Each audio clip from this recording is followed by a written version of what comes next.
Reactive training systems. Are you still kind of building back into things? It's not that long after you competed. Yeah, that's true.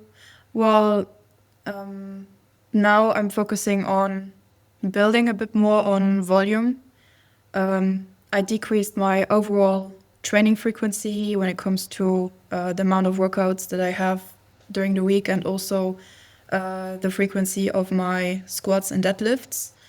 And then once I'm ready to get closer to the competition, I'm gonna increase the overall training frequency and also the SBD frequency again. But then having like less volume per lift per session. And yeah, that's also why I'm gonna increase the overall training frequency, having more workouts throughout the week, because I see that we are often limited still in energy, like how much energy we can provide per session. And if you have so many lifts in a session, and also you have to bring up a considerable amount of intensity per session, it kind of caps the energy you still have left afterwards, which is why I increase the overall frequency. It's just better also mentally for me. Do you guys experience the same thing, like off season and on season? Do you play around with the overall training frequency, how often you train during the week, or is that something that is quite stable for you guys? For me, it's pretty stable because there's just mostly, previously, there was mostly just scheduling constraints. So I'd only ever get to train 4 days a week. And it was like, it wasn't super feasible to increase that. So, 4 days it was. I could move those days around, but like, it was just challenging to get everything in if I had more than that. And then recently, my schedule changed up and I was able to or able to get in 5 days a week with my schedule. And man, I'm not gonna lie, the workouts are so much more enjoyable when they're way less intense. Because taking all the same stuff I'm doing and spreading it into that extra workout so everything's like 25% shorter is like drastically better, and for overall engagement and for just the quality of the workouts themselves. Um, that was like the main thing I noticed is like, wow, I think I was doing like, and especially because when you have 4 days, it's all condensed. There's just like the amount of work you're doing for everything is high. But you also like every session you're gonna do a squat or a deadlift, just about, or something like there's always gonna be multiple challenging things, and I managed to split it up. So like with a 5 day split, I can have one hard thing and one easy thing, and then one hard thing on the next day and one easy thing on the next day. And it's like, wow, I can actually really focus on this hard thing. And then I get to do my accessories, which I really like my upper back stuff and other kind of bodybuilding work that I thrive on. So that was way more enjoyable too. It's really interesting that I relate to that a lot in terms of like having a slightly shorter session. It is a little bit easier. It's just less grueling, and it does make it easier to stay engaged. Um, I've noticed through like giving quite a few seminars this year, um, like I like to include programming exercises in these seminars, and I'll kind of give away some of the game here, I guess. But um, we look at several different programs throughout a seminar, but we look at some of my programs that I do as well. And a comment that I get quite a bit is people are surprised that my bench frequency is as high as it is. And they say that usually for uh, larger men, they tend to see them having a lower bench frequency, like 2 or 3 bench sessions per week. And like the program that we're looking at will have like 5 bench sessions per week. I don't know. I just don't. I, I think you can run into problems with ultra high frequencies, but they tend to be uh, like orthopedic problems, like your joints get banged up or something, and it's just hard to, um, keep the session intensity high in that way. But that can be circumvented with movement selection often. And if you don't have that issue, to me, it just seems to be like a training workload scaling thing. Has that been y'all's experience as well? Like in terms, like I just don't find that I'm too often like terribly frequency limited, like by like I don't find like some demographics just can't do it. It's a matter of like constructing the parameters. Yeah, this is one of my favorite things to talk about with other coaches because I feel like I see a lot of people who are like, oh, you need to train with this amount of frequency, like exactly what you're talking about, like, oh, you're a heavyweight male and you're benching more than 3 times a week. I'm like, I also bench 5 days a week right now, and my bench is doing really well, and I know how much stress index I can take. I have like it's the same from 4 days to 5 days for me. 5 days just gives me a little bit more like ability to be more, with it with a bench session. Mentally engaged. Yeah.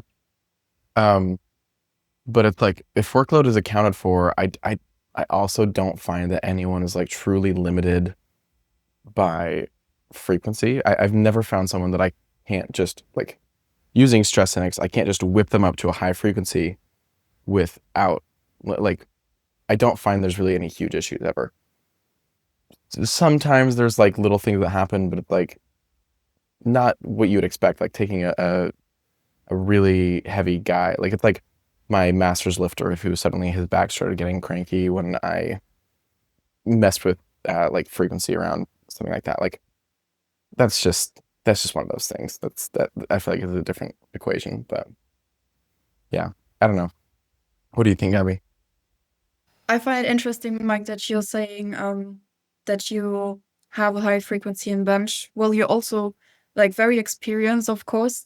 One of the things like that I'm thinking about when I hear this is like back in the days, I often heard people saying like, yeah, if you start training more frequently, then you like afterwards you can't go back. If you start doing more, you can't go back to something that worked while doing less. But I feel like for most people, this doesn't necessarily apply. I've often had situations where I had athletes that have been doing too much frequency, or they came to me and they were like, yeah, I'm benching 5 times a week. And that's when I get curious. Usually like people, when they say I bench more than 4 times a week, I'm always asking myself, okay, why? Do you get a specific benefit out of this? And for example, when there's someone who says like, yeah, I've already benched 4 times in the past, now I'm benching 5 times, and I don't really notice a specific benefits, then I'm leaning more towards saying, okay, let's go back to 4 times and see what we can do. I personally have already tried benching more than 4 times in the past, and I always saw myself wanting back to 4 times due to multiple reasons. In the beginning, I even benched like almost every day for a while, and I used a system where I had like always every session the same amount of total reps. So it was always the same amount of volume, same amount of intensity. But of course, if you have a higher frequency, usually what you have to pay more attention to is the load management. So by going higher in frequency, overall, I adapted. I tried to keep the stress more or less the same, and I just had less intensity per session. But for me, it just didn't work out. Whereas, like for other lifters, I saw, okay, they bench 6, 7 times a week. They do a lot of volume, and they just like their bench skyrockets. And I couldn't understand why it didn't apply for me, because I was like, I'm doing more, but I'm not getting the same outcome. So in that case, if you see this happening for yourself, are you really getting a benefit out of the like high frequency? Do you actually like need more skill work with working on your top end range? And if you do that, can you keep up with the same amount of frequency? Because then you need to manage the load again. So yeah, what happened was I just circled back to benching 4 times a week. yeah, I also see this with other athletes. When they bench a lot and I see they're just doing a lot of volume, I ask myself, okay, aren't you actually maybe benefiting a bit more from adding more top end work into your program and working more on fine tuning the skill, and just see if that helps actually. A good point. And, it's something that we've kind of mentioned a couple times already, is like, I like what you said about the belief that you can't go back. I agree, by the way. I think that you absolutely can go back. And I think not enough people try, that there's a lot to be said, I think, in favor of changing up your training frequency from time to time. That, as you were saying, Gabby, really pushing the frequency higher is great for skill development.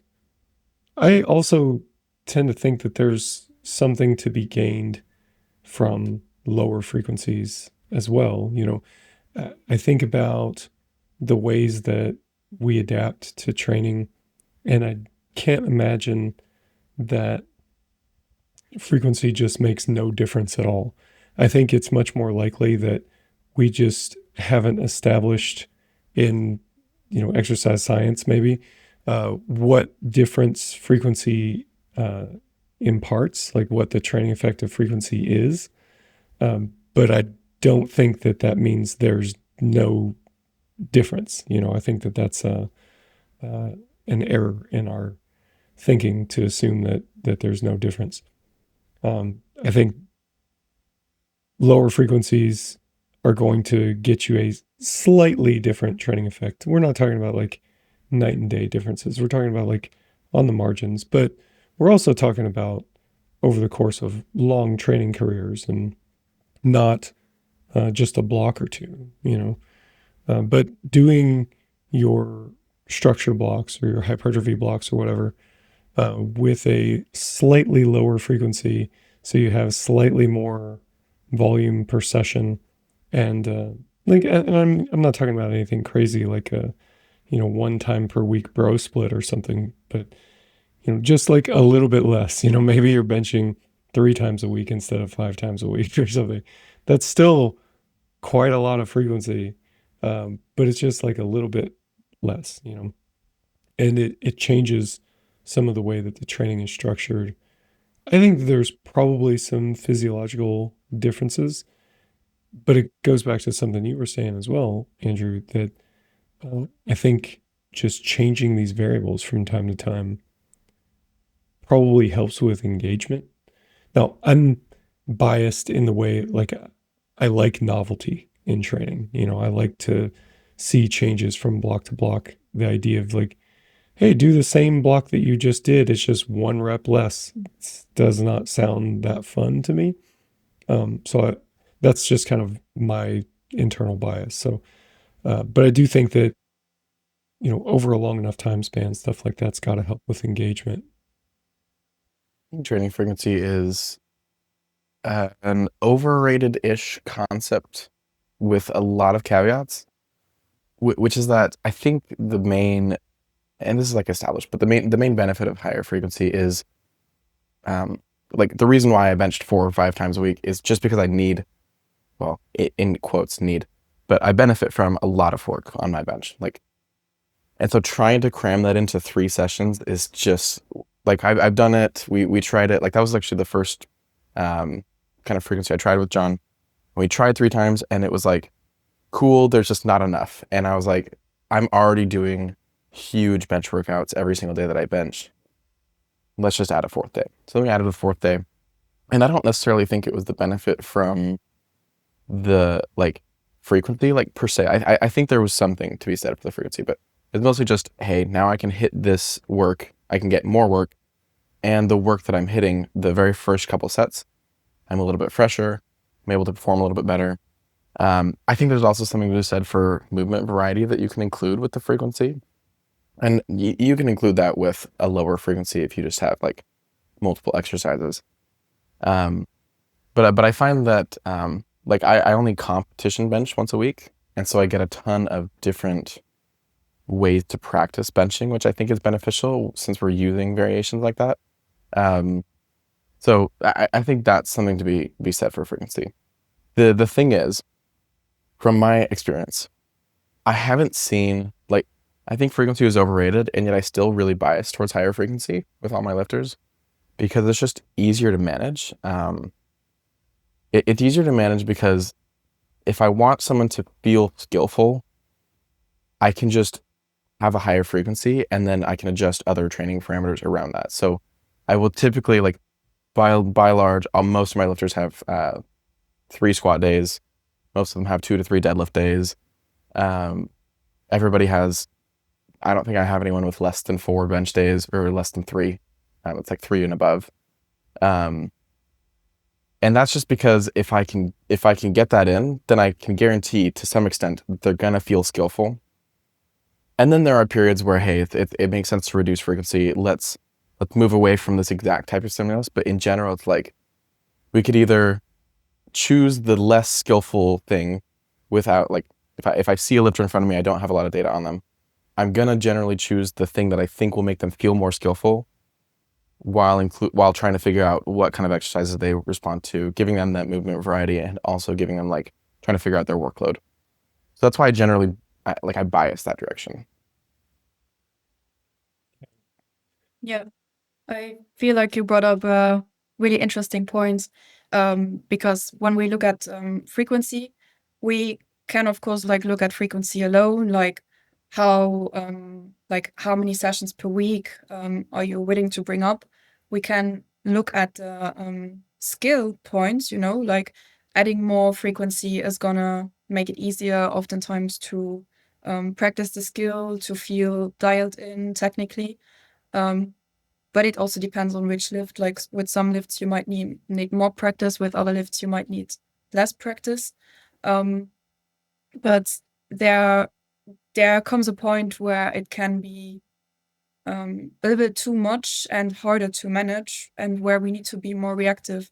Like I'm thinking of an athlete that I have who trains 7 days a week and has a lot of bench frequency, basically like squats, deadlifts, or benches every workout, you know, and also has a lot of exercise variation and just a lot of exercises per session. So what I notice is that if we're not reactive during the week, when overshoots happen, for example, because they can happen from time to time, it's normal.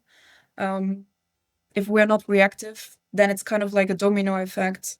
Whereas when you have someone who deadlifts once a week and has a big overshoot, we're like, okay, we're not that worried right now because you have a whole week to recover from it. But if you deadlift on Monday, you have to deadlift on Wednesday again, and you have to deadlift on Friday, or like, let's say squat, you know, and it's all related to each other.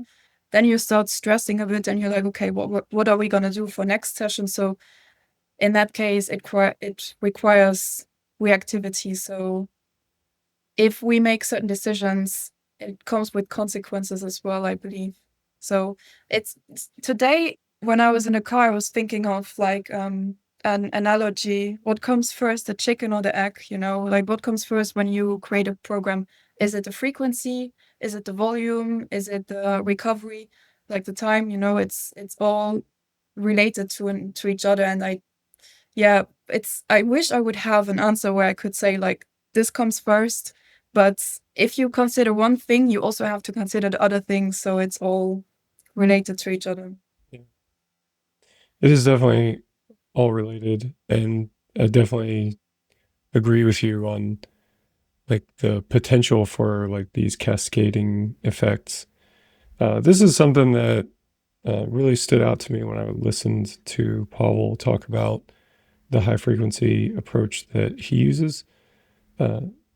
Something that sometimes you hear people say like these one-liners, and it just really sticks in your mind, you know. And he said, not every session has to be a stimulating session, and for whatever reason, that just sticks with me. I'm like, yeah, it's one of those things where I knew it, but hearing it put that way makes it more like mentally available, you know? And it's interesting to see like how he will sequence his sessions so that it is a very high frequency, but some of them are intentionally easy. Some of them are intentionally like very easy.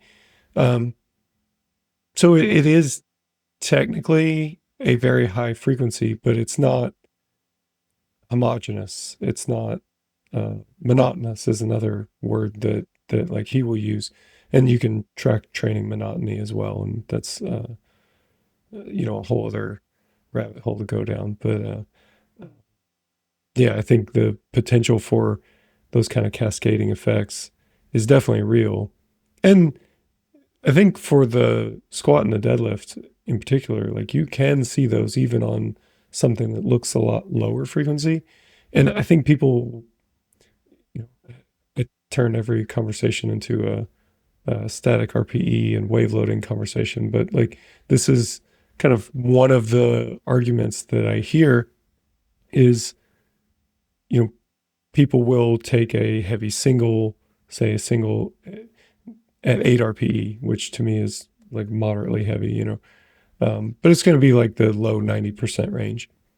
And they won't feel recovered from it by the next week, which seems kind of crazy to me in one sense. Like it's a whole week, And I think like it can't be just that one thing. Like it's got to be this interplay between the primary session that you did and all the other work that you did throughout the week, because that's not the only thing for anybody, But I think that this comes back to a load management issue, that you can recover from these things. And this is kind of what you were saying as well, Gaby, like you can recover from these things provided that the load is managed properly. And like for me, from where I sit, I tend to try to make sure that the, let's say, weekly training workload is the big rock in the jar. We try to set that first and then work around it. And for me, that will drive a lot of other downstream decisions. If I've got somebody with a very, very low work capacity, like, for example, my deadlift, it's getting a little bit better now, but for a while it was like 2 SI per week, on like hinge work, so it was just really not much as I was kind of coming back from like the injury period of my career. And you just can't do a high frequency if your work capacity is that low, like you're just limited in that way. And then like Andrew, you're talking about like the other end of the spectrum with your bench.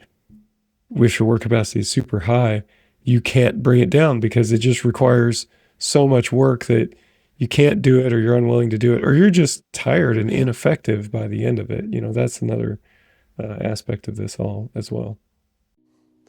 Hey, let me tell you something that I know about you.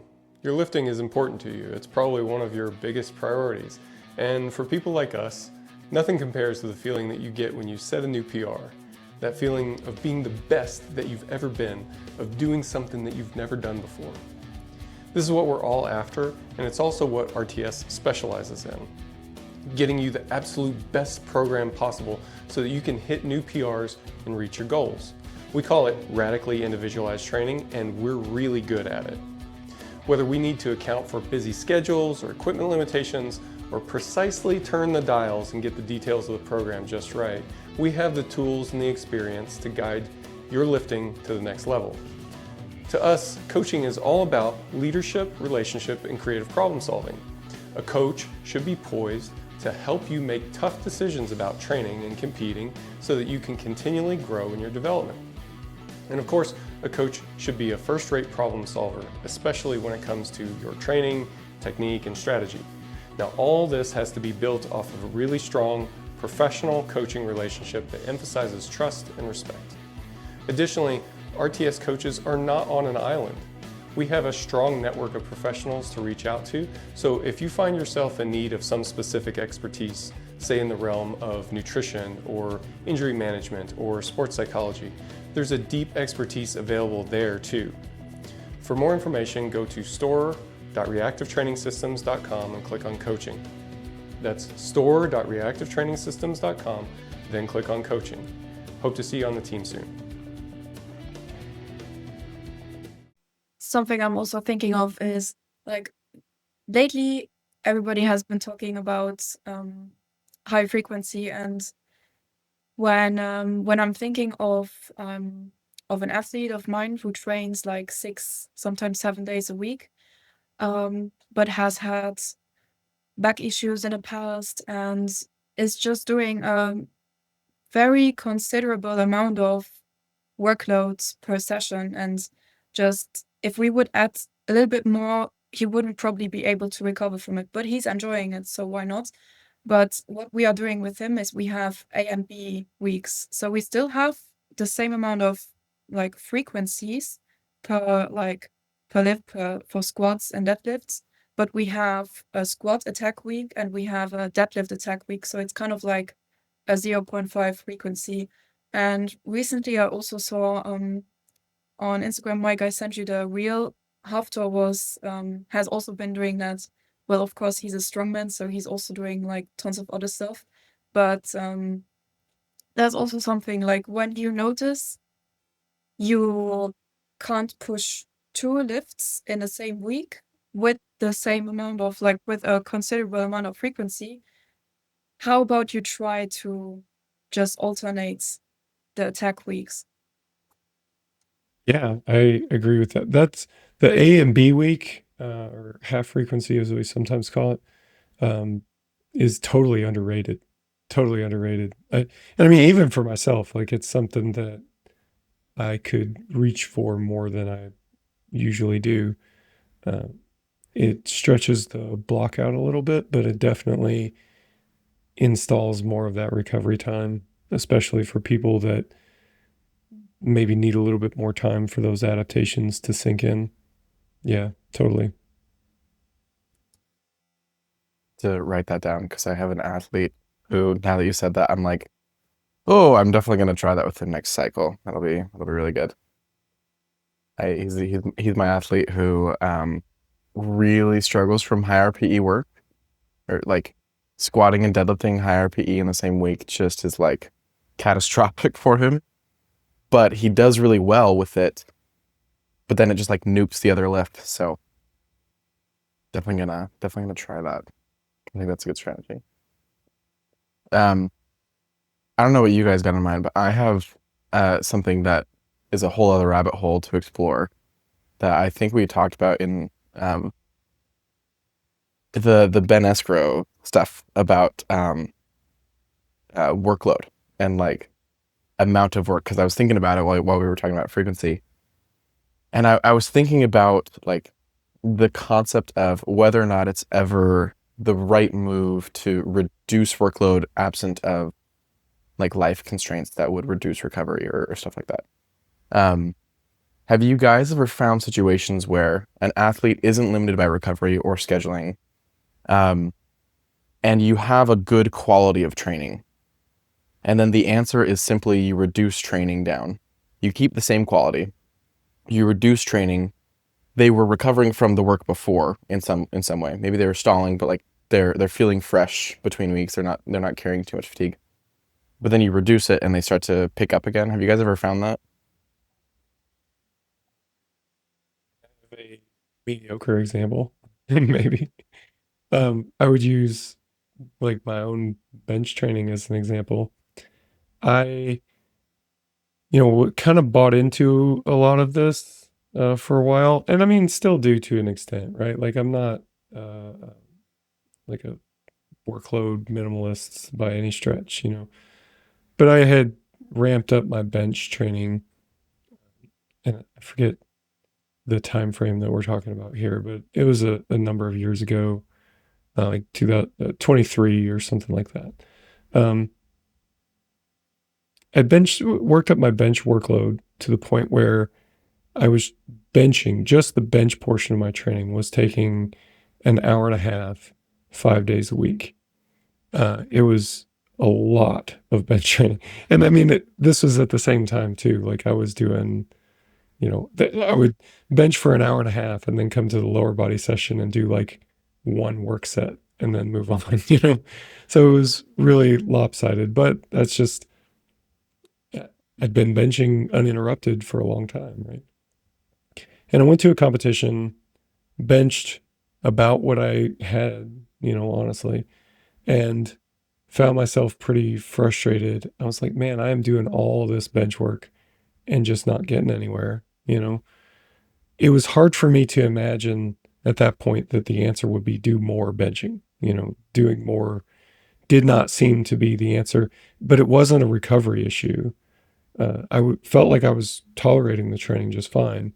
It was just simply committing the time, like more time to it, did seem like an issue. So maybe you want to call that scheduling. But what my response was, maybe I need to resensitize my bench. So I did a period of training that was intentionally about 50% of the workload for a couple of months. And I mean, that's not great from a strength standpoint, but I maintained strength to a decent degree, better than I thought I would. And then as I came back out of that, that was right around the time that we moved to Belgium. So there was another like resensitization period. And where I'm at right now is my bench workload is about half what it was in that time frame. And I haven't quite benched the PR that would prove the anecdote here, or try to prove the anecdote, I guess. But I've been super, super close and doing about half of the workload that, I had been doing previously. So, to me, it's already semi-successful to have like attempted and been like a hair's breadth away from hitting a bench PR in competition, doing about half of the training work, So I think like, well, maybe it'll take me, 60% or 75% of the old workload to push past where I've been previous and start hitting PRs again. But that's still less, Yeah.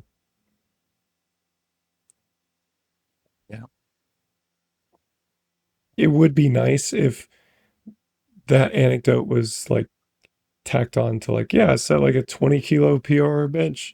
Like that'd be a lot more convincing. I get it. And part of this is like stage of career stuff as well. Like that's always a factor, but like the details are important. So Yeah. When it comes to me, in terms of reducing workload, I'm gonna use a personal case study as well. What I'm now doing is as I already said, I'm overall training less. I am I increased the frequency of some sessions, not the frequency, sorry, the volume of some sessions, but the overall volume is still considerably less. The frequency is less. I am just doing this. Everything was working out pretty well. I peaked for a competition. I still had a lot of energy after the competition, but it's just for like also my mentally recharging my batteries, to focus on other training qualities. Don't push myself all year round, because I found a microcycle that works for me, but I knew right away it was not going to be sustainable. It's mentally also very hard for me. So it's me just being proactive, taking a step back when it's not really necessary to push myself to like put myself into a higher risk of injury. Working on other qualities. And how I'm also going on about this is when I reduce the frequency of my competition exercises, I try to find ways to replace them with other work that is less stressful for me. Like, for example, if I don't do competition deadlifts, I do or the hinge work, for example, you know, back extensions or anything, or it could even be just doing leg curls, you know, just to get some muscles involved that will be involved in the competition exercise. So what I was also asking myself is, when you, for example, to circle back to the frequency topic, when you're talking about, okay, I have to do X amount of squats, deadlifts, or bench per week, you're also limited by volume. Like, how much is actually beneficial? Is there some work you can actually achieve by doing accessories, or does it have to be like the main lifts, you know? So like sometimes when you've got lifters that feel like they don't squat enough, because that's something that I see often happening, they just feel like they're not squatting enough during the week, and they feel like they can handle more. But is the answer to actually add more competition squats, or a squat variation, or could this also be fixed by just having them do more leg extensions, feel that they can use their quads more, which could also translate over to having a better leg drive, or like better pop coming out of the hole, those type of things. So what do you guys think about that? I definitely bias really high frequency. Well, not really high frequency. Like I bias higher frequency. I also bias more skill work, more like barbell comp specific work typically. And this is something that it's like the solution seems to be, well, at least those are the solutions I grab or reach for more often. I don't typically reach for maybe more like competition work, but usually it's like if someone feels like they can handle more squat work, and at the same time, if they think they can handle more squat work, their squat isn't progressing, and I think more volume would be the answer. Typically, I'm going to reach for not a competition squat, but maybe some sort of variation. Something that's like, hey, I think you could use maybe more specific work with like quad development or something. So I would put in a variation or add workload to a specific variation that maybe taxes other systems less and like just give them a bit more movement variety.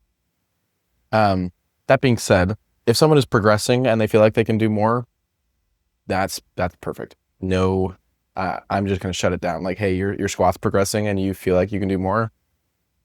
Sorry. Like, I mean, well, congratulations, honestly.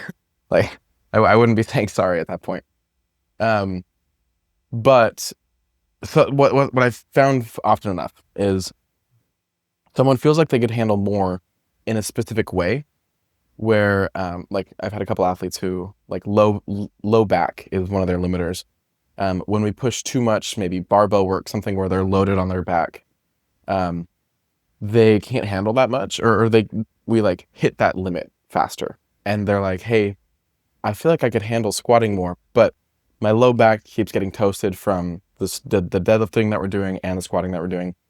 That's when I'll reach for another kind of movement, and that I'll do all the time. I have a lot of lifters who have that kind of low back limitation, and then it's like, okay, we're getting a lot of belt squats, we're getting a lot of hack squats, a lot of machine work that will work, you know, the tissues that I think are getting not in that, or the tissues that I think could benefit from more work, without running it through the same exact limiter every single time. Absent that, I typically will just increase something that like looks more specific to a squat. That's always my bias. I don't know, but is that kind of what you do, or is that like approximationally what you do, or? Yeah, definitely. I think everything needs to be justified at the end of the day, you know, when you've got someone who is limited with how much spinal load they can handle. Usually the answer wouldn't, like the first answer wouldn't be like, okay, let's add some squat work. You can definitely add something that is close to it, that is like that you can justify the easiest without adding too much stress, especially since you cannot look at only like let's say squats or not a lift alone.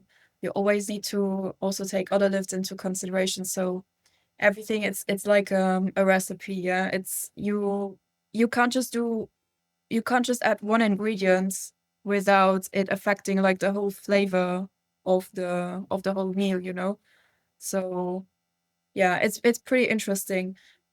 Usually when we take a decision, we need to take other factors into account and also be able to justify everything. Yeah, I think there's this tension here, right? Like on one side, adding frequency with more accessory type, isolation type movements does seem like it's easier to tolerate for a lot of people, and it allows you to bypass some of those otherwise limited tissues and deliver that training stress to the tissues that are capable of handling it. But then on the other side, like I've absolutely had the experience, Andrew, where I've put a lot of time and effort and energy into accessory movements with no reward whatsoever. And then when I stop doing that stuff and start doing stuff that's more specific, it just gets better. Like my my favorite story about this was like when I was a younger powerlifter, and I probably told this story on this podcast before, but um, I was really inspired by a lot of West Side in my earlier career, and like along with that, I was doing a lot of good mornings, and I got really good at good mornings. You know, I got to where I could do like 500-pound good mornings for sets of 5, but then I could barely squat, like actually squat 600 pounds. Uh, and I was like, I remember like having this thought one day. I'm sitting there in the gym and I'm like, man, I'm spending all this time on good mornings and I've gotten really good at good mornings. I wonder if I just spent a lot of time doing squats, if I'd get really good at squats. It's like, yeah, maybe you would, you know, why don't you try that, bud? And, you know, lo and behold, it works. And I had something similar happen on deadlift as well. Like spent a lot of time doing, um, you know, posterior chain accessory work that seems like a great idea for building one's deadlift. But when I stopped doing that and started just doing a lot of straight leg deadlifts, it's like, wow, I actually got way stronger when I did that, you know? So yeah, I think there's this tension between these two. If you can do more specific work to tolerate it, then I'm in for that. You know, it's when you can't, or there's some other limitation. And sometimes that limitation is just like general work capacity. You have somebody who can tolerate 15 stress index per week on whatever, and you're trying to get them to do more, but they're finding that difficult to recover from. Sometimes the way to do that is by kind of sneaking in a little bit more in some of these isolation movements and things that are a little easier to tolerate. Work capacity does develop. Your ability to recover and tolerate training does improve. It just takes a while, you know. So you got to sneak it in there, sneak in the vegetables, and give it some time. And as you do, then the work capacity goes up. And then, you know, maybe in 6 months or something, you can swap out. You say, okay, this block, instead of doing, you know, 5 sets of belt squats, we're going to do maybe 3 sets of belt squats, and we're going to do an extra set or 2 of high bar squats. So like you just start this gradual shift toward more specific work, you know, and that's like a different way of increasing the training stress, just like a different route to get there, I guess. That brings up an interesting point of, I think this relates to what we talked about and other stuff that I think we've been bouncing around for like years.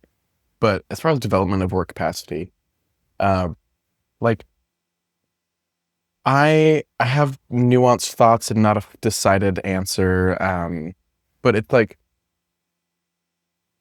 is work capacity something that I want to care about in as much as I want to try to maximize it? And I remember I was talking to John about this, and John's like, you know, be careful what you adapt to, which, you know, it makes sense. But it's like, is there an end goal? Is there a purpose for trying to increase someone's work capacity in a situation where you can tell that they're not necessarily limited by it? Like, if someone has a really low tolerance for work and they can't really progress because of that low tolerance for work, I think that's a case for increasing work capacity. But sans that, why would I necessarily want more more work capacity if the bar, like the load on the bar keeps going up, you know? And I can understand a potential argument for it, like in the case that like, oh, if you can tolerate more, then maybe you'll progress more. That's like a maybe, and I don't know. I don't know if it pans out. Have you guys, what are your guys' thoughts on it? It's really interesting. I love this topic. What I'm sometimes doing with athletes when they are progressing really well and their their progression is just very predictable because they are very consistent. Sometimes I like to take a small step back, work on a bit of work capacity, not to be able like to increase their volume, their workload, anything whatsoever afterwards. Like not to add more, but the goal is to make the work that they are doing while adding load easier for them, you know?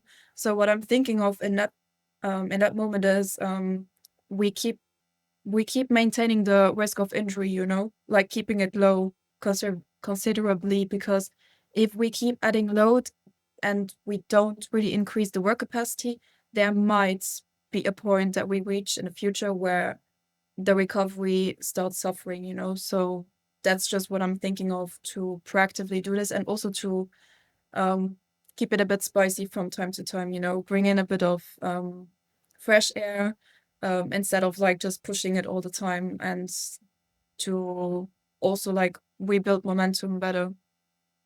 How do you view this, Mike? I have a lot of thoughts around work capacity. I mean, in general, I think you're right, Andrew. You should be careful with what you adapt to. Um, I would say also that like I won't change or I won't like push somebody's work capacity if they're progressing well. That's a like Gabby, that's a good point that I hadn't really thought of that much before.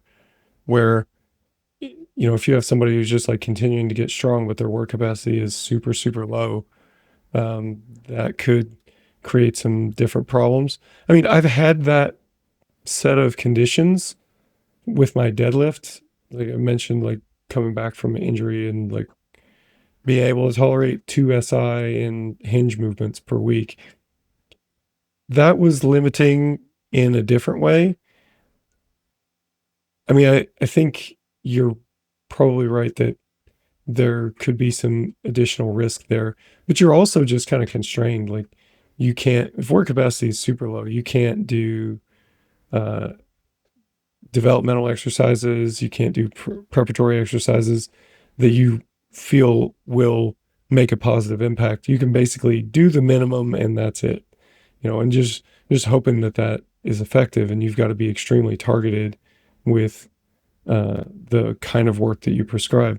So like super low work capacity, I think one set of conditions. I also had an athlete who would we struggled to get his squat moving, and he would complain from time to time that he felt like he just wasn't doing enough work. But whenever we would try to increase the workload, he would get kind of dinged up, semi-injured, you know, like it wasn't good. So in both of those scenarios, I think increasing work capacity is justified, and probably the way that you want to do that is the way I described, is like kind of sneaking in that workload and letting the work capacity increase with a bit of time. But I can't think of too many scenarios outside of the one that Gabby mentioned where I've got somebody who's like, if they're progressing really well, I don't want to spend development block time on work capacity, but maybe there's a case to be made for spending like pivot block time on it, as like change to the stimulus, breath of fresh air kind of thing. That is definitely something that I'm in favor of, just as like a change to the stimulus. I think kind of mixing things up during the pivot is important, and like development of energy systems is a primary goal for the pivot as well. Development of work capacity to me fits in that category in some ways, but like as far as like specifically spending development block time on it, for me it usually comes back to those two scenarios of like low work capacity, or just like we want to do more but we find ourselves unable to for whatever reason. What is your guys' opinion on increasing cardio frequency? Because that's something we often don't think about as powerlifters, right? It's something we often tend to neglect. So how about also increasing cardio frequency to increase your work capacity, to be able to sustain the sessions easier without accumulating fatigue that quickly? Also, of course, like for the sake of health, that's a good idea. What is your guys' opinion on this? Because recently I've been starting to become more aware of this.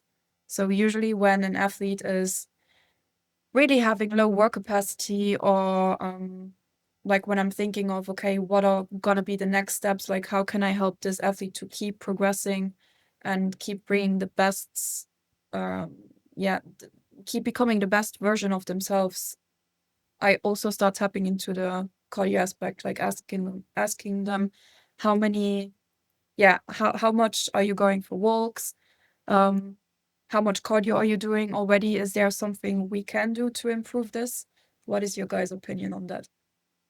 I'm about as guilty as they come. I don't do any formal cardio myself. I don't really prescribe it for any of my lifters, and that's probably a big blind spot of mine. That being said,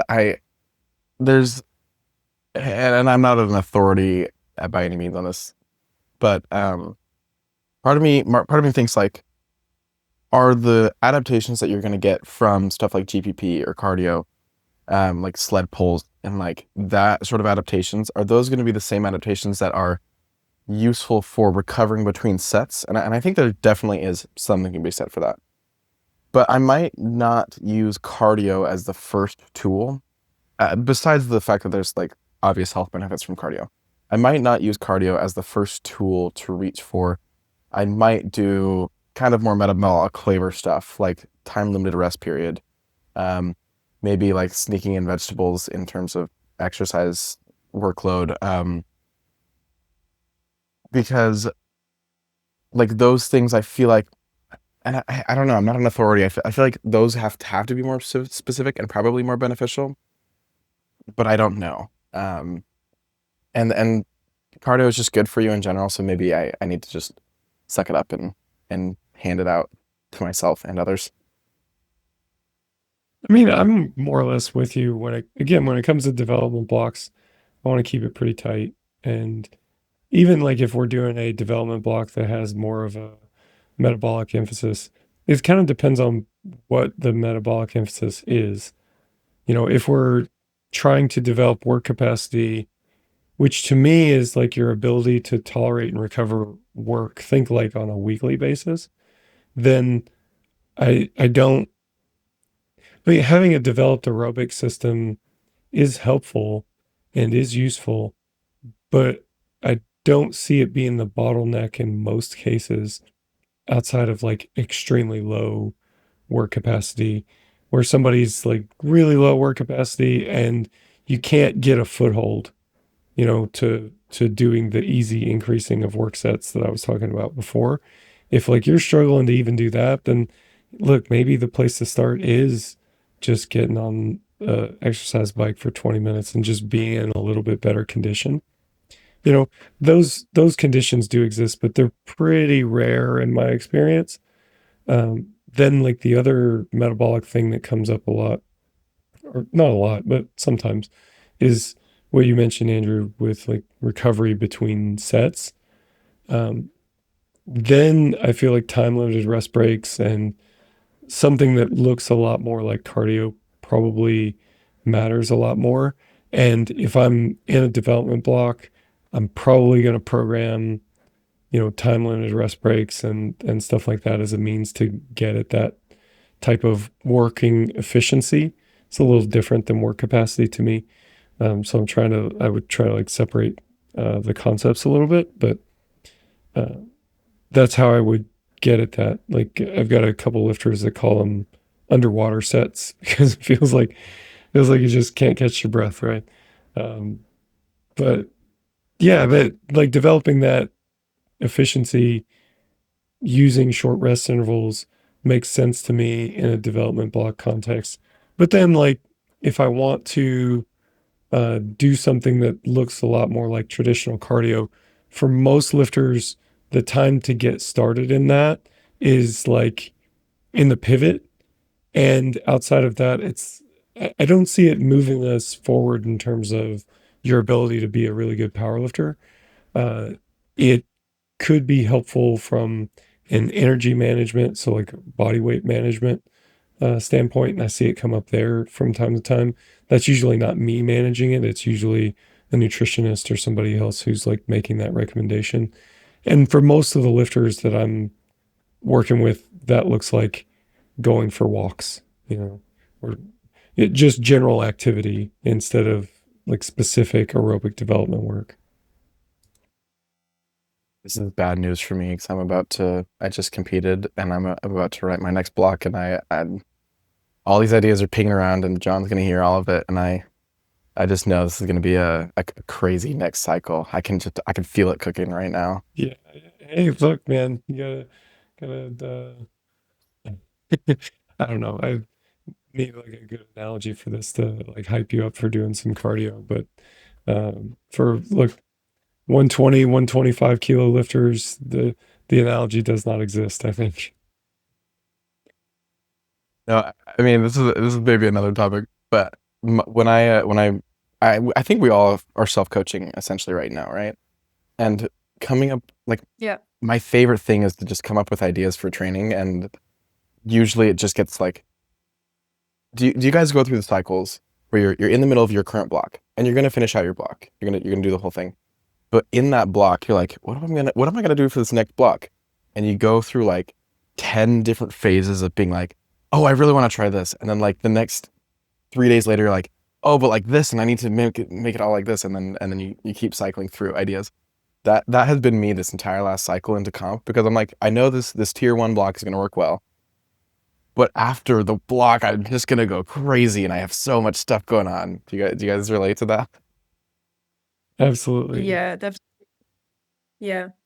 Um, the tricky part is, you cannot act on it immediately, right? You have to let the ideas marinate in your heads. That's what I'm doing right now. So, like sometimes you have those ideas and you're like, okay, I'll keep it in the back of my head and I'll see if the idea is still gonna be interesting after 1 or 2 weeks, And actually, it's also a good thing because it helps me become time efficient, Like, I don't want to sit at the end of the block in front of the computer and not know what to do next. So it keeps you excited, and of course, like I love the feeling of having the best idea ever and then being like, this is about to be such a good blog. I can feel it, It's kind of like the same thing with my athletes as well. Like sometimes while I'm reviewing their blogs mid blog and checking in with them, I get those ideas and I'm like, I can feel it coming already. Like next blog we're gonna do this and it's gonna help with that problem. It's just, yeah, when you're self-coached, it can be a bit harder to have a neutral overview, of course. How do you feel about that, Mike? I mean, I spend a great deal of time just writing down ideas for my next blocks. And I think that's been like one of my favorite components of self-coaching. It's funny that you mentioned like 2 weeks, because I remember, like I've said before, like I've been like self-coached since the beginning, since I was a kid, and I remember like telling myself, like making a rule with myself that I was going to have like a 2-week waiting period on some of these ideas, because if not, it would just be like every training session, I'm just making something up. And like you design an entirely new training program and it lasts for one session, because everything is so new and interesting and, just pinging up around all over the place. But, that kind of mental engagement, like I just keep coming back to this, like the people that I find making good progress are people that are able to stay mentally engaged and stay interested in the process. And I guess it's one of those things that I believe but can't prove. I think that it's important. I think it's like causal in some ways that, maybe somebody wants to make the case that like, oh, people that are making progress, it's just easier for them to stay mentally engaged. Fine, whatever. But like from where I sit, it looks like the engagement is first. And if you have somebody who's interested and engaged with training, then you're just much more likely to have successful blocks, and that leads you to good places. Yeah, you need to be bought into the process also, because what I've noticed also, especially for myself, and also with other athletes, when you cannot justify something in training, in the beginning it might like sound very exciting, but when you're actually doing it, sometimes it's hard and you start questioning your life, and then the thoughts might start creeping in on, okay, actually, why am I even doing this? It's not really worth it, I'm just gonna do something else. So what is really important is, being mentally engaged, being bought into the process, knowing why you are doing something. So at the end of the day, as a coach, you need to be able to justify everything. So you can't just add 7 bench days into your program and it sounds fun, like I'm going to do more, I'm going to progress with it. But if you don't know why you're actually putting this into your program and you cannot justify it with anything else, then you're going to stop doing it eventually, especially when you don't see instant results. Tried to I think we convince John should to give do like me. a. Go ahead. Sorry, I've tried to convince John to give me daily maxing for about a year. Did not succeed. Yeah. That's, yeah. We could go down a whole other rabbit hole, and probably should go down a whole other rabbit hole of self-coaching and the unique psychological torments that exist with it. But I think there's a lot to be said in favor of it, and the engagement part is tricky. Like I've seen this a lot with the load management systems that I've tried to build. It's And it's also true with just any sort of block that you might construct, where you want to build it in such a way that you believe in it, even when it's not convenient.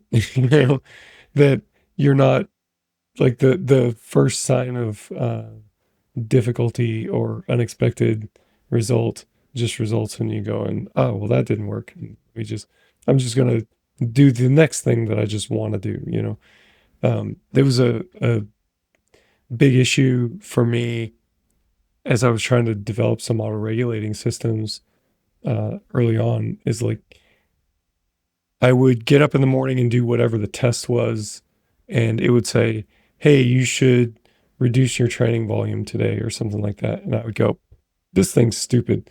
I'm going to do what I was going to do to begin with, right? And like that's actually a kind of a big challenge, is like, how do you build a system that is robust enough that you believe in it enough that even when it tells you to do something you don't want to do, you go, damn it, that thing is probably right, And that, for me at least, that was a lot more difficult than I thought it was going to be. But it's been valuable too. It's been worth it to actually get there. You have to become really good at gaslighting yourself. We are so good at sabotaging ourselves. And I think deep down, sometimes we know, when it's not a good idea, but we do it anyways. And then when things get hard and we get challenged, we like the rational voice starts creeping in. Yeah. Do you know how hard it is to make yourself do accessories? Like, especially as a self-coached athlete, and you're like,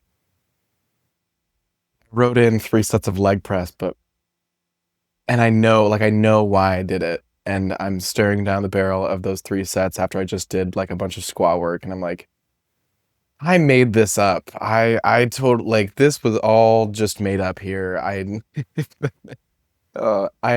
unfortunately succumbed to that too many times when I shouldn't have. But the even more difficult thing is trying to convince myself to do like accessory work that's not FBD related. Like, because I value it. Like I do, and especially when I'm writing a block, I'm like, yes, this upper back work, I'm gonna get so jacked. Like I'm gonna love this. And then I finish my SBD and I'm like, man, like am I really gonna spend another like 10 minutes doing some stupid rows? And lately I've been having more success convincing myself to do that. But it's like one of those things where I'm like, this isn't even contributing to my total as far as like that's not why I have it in here. And I'm like, you sit there and you're like, do I really care? Do I really care today about this hypertrophy going? So you need to gaslight yourself. I've Need like more mental legitimately gymnastics. Yeah. I've done mental gymnastics to try to convince myself, like knowing that probably upper back work is not contributing very much to my SBD, but I'm like spinning this tale for myself, like, hey, I maybe for this theoretical reason and this theoretical reason and this theoretical reason, if I do this work, then I'll bench even more, and I slowly convince myself, and I'll do that for. I mean, accessories are more obvious, like leg pressing and stuff like that, but like getting myself to actually do them is so challenging. Yeah. For anybody who is listening to this, please send Andrew a message that it's time to start training back attack. Maybe you just need external motivation as well. Yeah, we just need all the people in your DMs like, hey man, you do those rows today? I'm just checking on you. Just checking on you, bud. Yeah. Well, I think we've covered a lot of ground today. So always more to say. And one thing that I am taking away from this is I want to get back on a podcast with both of you and talk about like adventures and self-coaching and the psychological task that can be self-coaching. I think that might be a fun conversation as well. But always enjoyable. Thank you guys for being here. And thank everyone else for watching and listening. And we'll see everyone next time. Shh. There is a secret to great training programs, but it's not a magic set and rep scheme or this one weird exercise that powerlifting pros don't want you to know about. The secret is in your training log. You see, years ago, we began developing tools to help you unlock these secrets, and we've been putting them online for free ever since. That's right, it's free for everybody. Now you may be thinking, what's the big deal? People have been logging training forever, and you're right, but the secret isn't just in keeping a logbook. It's using that log to make better training decisions. That's the real secret. This is where the RTS training log excels. You haven't done SSB squats in 3 months and you're wondering what your target weight should be? We can help you with that. Did you overshoot on your top set and you're wondering if you should adjust your back offsets? We can help you with that too. Are you building the most important training block of this year and you're wondering what your most highly effective blocks have in common? Yep, we got you covered there too. There's more. There's a lot more. And yes, it is all free. Not just a free trial, not free with ads, just regular free. You go to reactivetrainingsystems.com, then you click on apps, sign up for a login, and you're in.